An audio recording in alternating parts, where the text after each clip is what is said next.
Good morning students. आज हम कक्षा 10वीं का सामाजिक विज्ञान का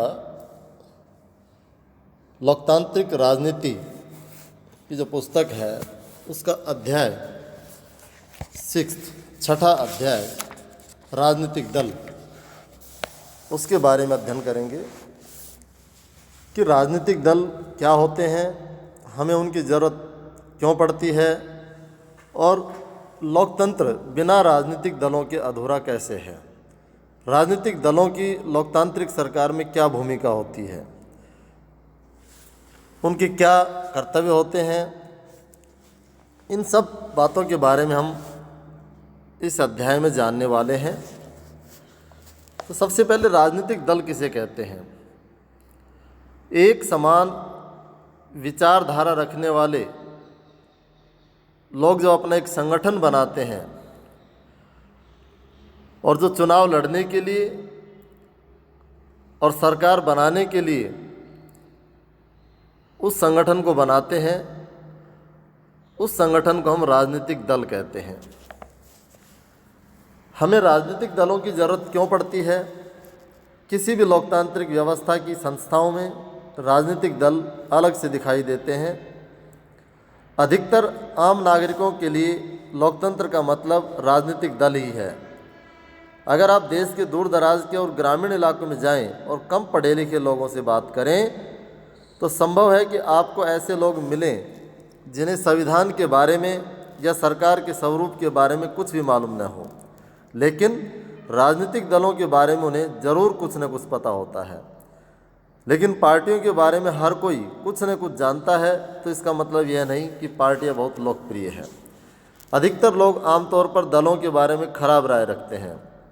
आप भी देखते हो कि राजनीतिक दल और नेताओं के बारे में लोगों की जो राय होती है वो लगभग खराब होती है।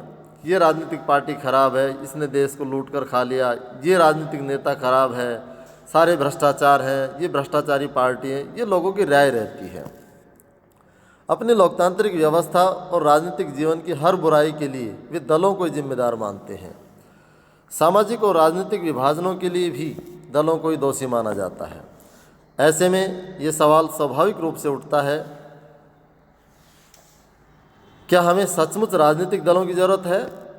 करीब 100 साल पहले दुनिया के बस कुछ ही देशों में, और वह भी गिनती के राजनीतिक दल थे। आज गिनती के ही देश ऐसे हैं जहाँ राजनीतिक दल नहीं है। दुनिया भर के लोकतांत्रिक देशों में राजनीतिक दल इतने सर्वव्यापी क्यों हो गए। आइए सबसे पहले इस सवाल का जवाब दें कि राजनीतिक दल क्या है और वे क्या करते हैं। उनकी ज़रूरत पर भी हम इसके बाद चर्चा करेंगे। राजनीतिक दलों का अर्थ। राजनीतिक दल लोगों के एक ऐसे संगठित समूह के रूप में समझा जा सकता है जो चुनाव लड़ने और सरकार में राजनीतिक सत्ता हासिल करने के उद्देश्य से काम करता है। समाज के सामूहिक हित को ध्यान में रखकर ये समूह कुछ नीतियाँ और कार्यक्रम तय करता है। सामूहिक हित एक विवादास्पद विचार है, इसे लेकर सबकी राय अलग अलग होती है। इसी आधार पर लोगों का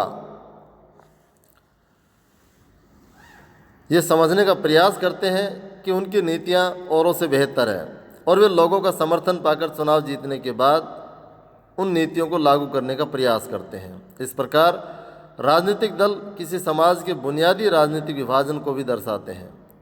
पार्टी समाज के किसी भी एक हिस्से से संबंधित होती है, इसलिए उसका नज़रिया समाज के उस वर्ग समुदाय विशेष की तरफ झुका होता है।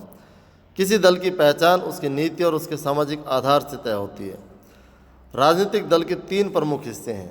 अब देखिए राजनीतिक दल के 3 प्रमुख हिस्से कौन कौन से हैं, जिसमें नेता, सक्रिय सदस्य और अनुयायी या समर्थक। नेता जो चुनाव लड़ते हैं, सक्रिय सदस्य जो राजनीतिक पार्टियों से जुड़े होते हैं और अनुयायी या समर्थक जो उनकी विचारधारा से जुड़े होते हैं। राजनीतिक दल की कार्य क्या है, राजनीतिक दल क्या करते हैं। राजनीतिक दल राजनीतिक पदों को भरते हैं और राजनीतिक सत्ता का इस्तेमाल करते हैं। दल इस काम को कई तरह से करते हैं। सबसे पहले कि राजनीतिक दल चुनाव लड़ते हैं। अधिकांश लोकतांत्रिक देशों में चुनाव राजनीतिक दलों द्वारा खड़े किए गए उम्मीदवारों के बीच लड़ा जाता है। राजनीतिक दल उम्मीदवारों का चुनाव कई तरीकों से करते हैं। अमेरिका जैसे कुछ देशों में उम्मीदवार का चुनाव दल के सदस्य और समर्थक करते हैं। अब इस तरह से उम्मीदवार चुनने वाले देशों की संख्या बढ़ती जा रही है। अन्य देशों जैसे भारत में दलों के नेता ही उम्मीदवार चुनते हैं। दूसरा है, दल अलग अलग नीति और कार्यक्रमों को मतदाताओं के सामने रखते हैं और अपने मतदाता अपनी पसंद की नीति और कार्यक्रम चुनते हैं। देश के लिए कौन सी नीतियाँ ठीक है, इस बारे में हम में से सभी की राय अलग अलग हो सकती है, पर कोई भी सरकार इतने अलग अलग विचारों को एक साथ लेकर नहीं चल सकती।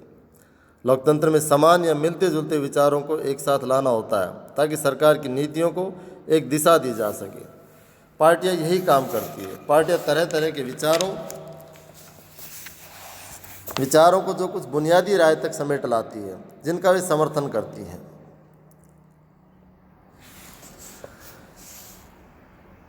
तीसरा, पार्टियां देश के कानून निर्माण में निर्णायक भूमिका निभाती है। कानूनों पर औपचारिक बहस होती है और उन्हें विधायिका में पास करवाना पड़ता है, लेकिन विधायिका के अधिकतर सदस्य किसी न किसी दल के सदस्य होते हैं। इस कारण वे अपने दल के नेता के निर्देश पर फैसला करते हैं। चौथा, दल ही सरकार बनाते हैं और चलाते हैं। हमने पिछले साल पढ़ा था कि नीतियों और बड़े फैसलों के मामलों में निर्णय राजनेता ही लेते हैं और ये नेता विभिन्न दलों के होते हैं। पार्टियां नेता चुनती हैं, उनको प्रशिक्षित करती है और फिर पार्टी के सिद्धांतों और कार्यक्रम के अनुसार फैसले करने के लिए उन्हें मंत्री बनाती है ताकि वो पार्टी की इच्छा के अनुसार सरकार चला सके। पांचवा, चुनाव हारने वाले दल शासक दल के विरोधी पक्ष की भूमिका निभाते हैं। विरोधी पक्ष की भूमिका बहुत ही अहम होती है लोकतंत्र के अंदर, क्योंकि जब लोकतांत्रिक सरकार जो बनी होती है वो सरकार तानाशाह न हो, इसके लिए शासक दल के विरोध में विपक्षी दल की भूमिका बहुत ही महत्वपूर्ण हो जाती है। छठा है, जनमत निर्माण में दल महत्वपूर्ण भूमिका निभाते हैं। वे मुद्दों को उठाते हैं और उन पर बहस करते हैं। विभिन्न दलों के लाखों कार्यकर्ता देश भर में बिखरे होते हैं। समाज के विभिन्न वर्गों के उनके मित्र, संगठन या दबाव समूह भी काम करते हैं। दल कई दफ़े लोगों की समस्याओं को लेकर आंदोलन भी करते हैं। इस तरह वे लोगों की राय को इकट्ठा करते हैं।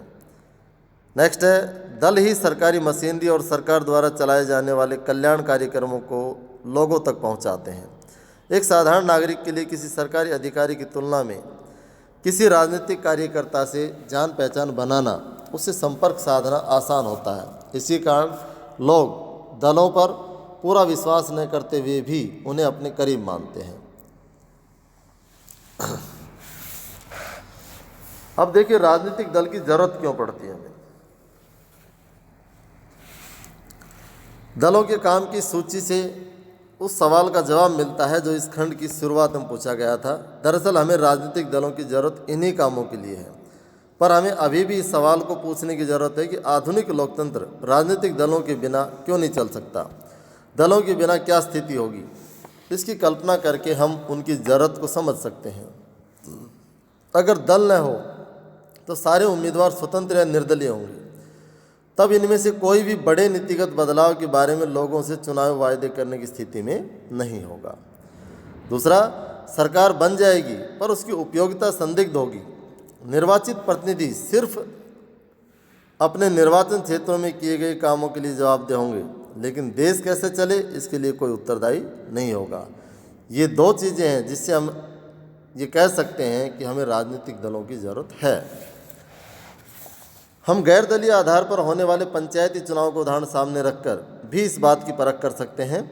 हालांकि इन चुनावों में दल औपचारिक रूप से अपने उम्मीदवार नहीं खड़े करते, लेकिन हम पाते हैं कि चुनाव के अवसर पर पूरा गांव कई खेमों में बढ़ जाता है और हर खेमा सभी पदों के लिए अपने उम्मीदवारों का पैनल उतारता है।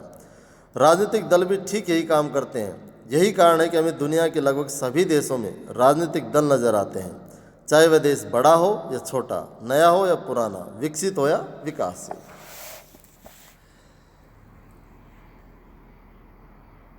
राजनीतिक दलों का उदय प्रतिनिधित्व पर आधारित लोकतांत्रिक व्यवस्था के उभार के साथ जोड़ा जाता है। बड़े समाजों के लिए प्रतिनिधित्व आधारित लोकतंत्र की जरूरत होती है। जब समाज बड़े और जटिल हो जाते हैं तब उन्हें विभिन्न मुद्दों पर अलग अलग विचारों को समेटने और सरकार की नज़र में लाने के लिए किसी माध्यम या एजेंसी की ज़रूरत होती है। विभिन्न जगहों से आए प्रतिनिधियों को साथ करने की ज़रूरत होती है ताकि एक उम्मीदवार सरकार का गठन हो सके, ताकि एक जिम्मेदार सरकार का गठन हो सके। उन्हें सरकार का समर्थन करने या उस पर अंकुश रखने, नीतियाँ बनवाने और नीतियों का समर्थन अथवा विरोध करने के लिए उपकरणों की ज़रूरत होती है। प्रत्येक प्रतिनिधि सरकार की ऐसी जो भी ज़रूरतें होती है, राजनीतिक दल उनको पूरा करते हैं। राजनीतिक दल उनको पूरा करते हैं और इस तरह हम कह सकते हैं कि राजनीतिक दल लोकतंत्र की एक अनिवार्य शर्त है। तो प्रश्न ये बनता है कि हमें राजनीतिक दलों की आवश्यकता क्यों पड़ती है। ये हम 2 एग्जाम्पल देकर हम बता सकते हैं कि हमें राजनीतिक दलों की ज़रूरत इसलिए पड़ती है। दूसरा कि राजनीतिक दल क्या काम करते हैं, राजनीतिक दलों के प्रमुख कार्य क्या है और राजनीतिक दल का अर्थ क्या है, ये प्रश्न यहाँ बनते हैं। कितने राजनीतिक दल, देखिए आगे, लोकतंत्र में नागरिकों का कोई भी समूह राजनीतिक दल बना सकता है। इस औपचारिक अर्थ में सभी देशों में बहुत से राजनीतिक दल हैं। भारत में ही चुनाव आयोग में नाम पंजीकृत कराने वाले दलों की संख्या 750 से ज़्यादा है। नोट करना आपने कि राजनीतिक दलों की संख्या कितनी है भारत में। पंजीकृत राजनीतिक दलों की संख्या 750। लेकिन हर दल चुनाव में गंभीर चुनौती देने की स्थिति में नहीं होता। चुनाव जीतने और सरकार बनाने की होड़ में आमतौर पर कुछ एक पार्टियां सक्रिय होती हैं। ऐसे में सवाल ये उठता है कि लोकतंत्र की बेहतरी के लिए कितने दलों का होना अच्छा है। कई देशों में सिर्फ एक ही दल को सरकार बनाने और चलाने की अनुमति है।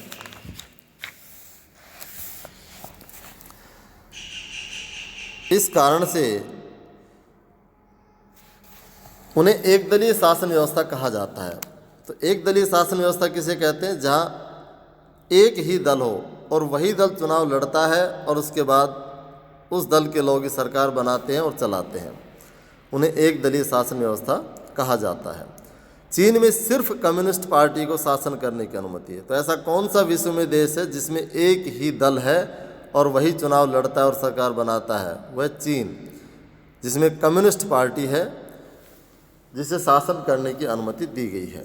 हालांकि कानूनी रूप से वहाँ भी लोगों की राजनीतिक दल बनाने की आज़ादी है, पर वहाँ की चुनाव प्रणाली सत्ता के लिए स्वतंत्र प्रतिद्वंद्विता की अनुमति नहीं देती।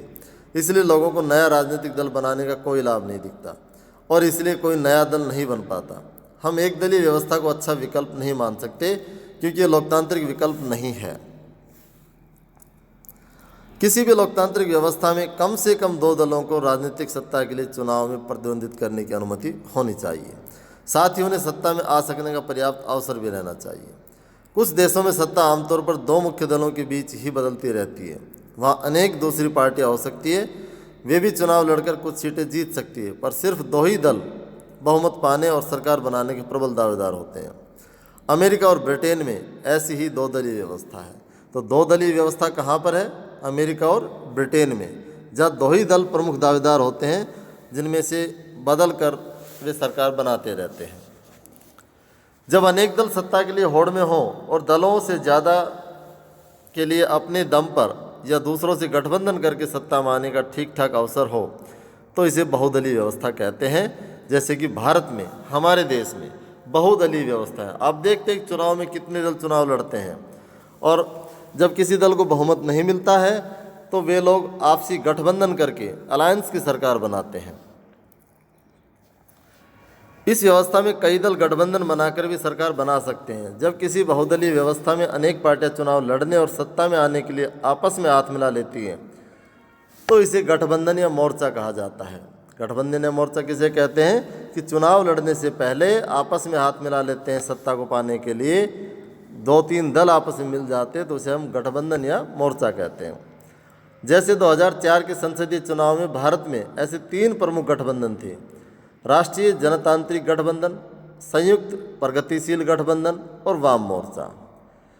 अक्सर बहुदलीय व्यवस्था बहुत घालमेल वाली लगती है और देश को राजनीतिक अस्थिरता की तरफ ले जाती है, पर इसके साथ ही इस प्रणाली में विभिन्न हितों और विचारों को राजनीतिक प्रतिनिधित्व मिल जाता है। इनमें से कौन सी प्रणाली बेहतर है? अक्सर पूछे जाने वाले इस सवाल का संभवतः सबसे अच्छा जवाब यही होगा कि यह कोई बहुत अच्छा सवाल नहीं है। दलीय व्यवस्था का चुनाव करना किसी मुल्क के हाथ में नहीं है। यह एक लंबे दौर के कामकाज के बाद खुद विकसित होती है और इसमें समाज की प्रकृति, इसके राजनीतिक विभाजन, राजनीति का इतिहास और इसकी चुनाव प्रणाली सभी चीज़ें अपनी भूमिका निभाती है।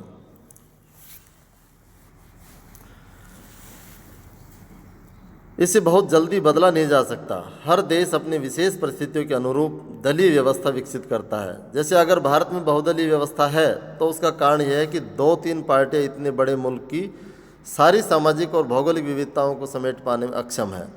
हर मुल्क और हर स्थिति में कोई एक ही आदर्श प्रणाली चले, ये संभव नहीं है। तो इस प्रकार से आज का टॉपिक हम यहीं समाप्त करते हैं। शेष राजनीतिक पार्टियों के बारे में कि हमारे देश में कौन कौन से राजनीतिक दल हैं, उनके बारे में हम नेक्स्ट लेक्चर में पढ़ेंगे। Thank you.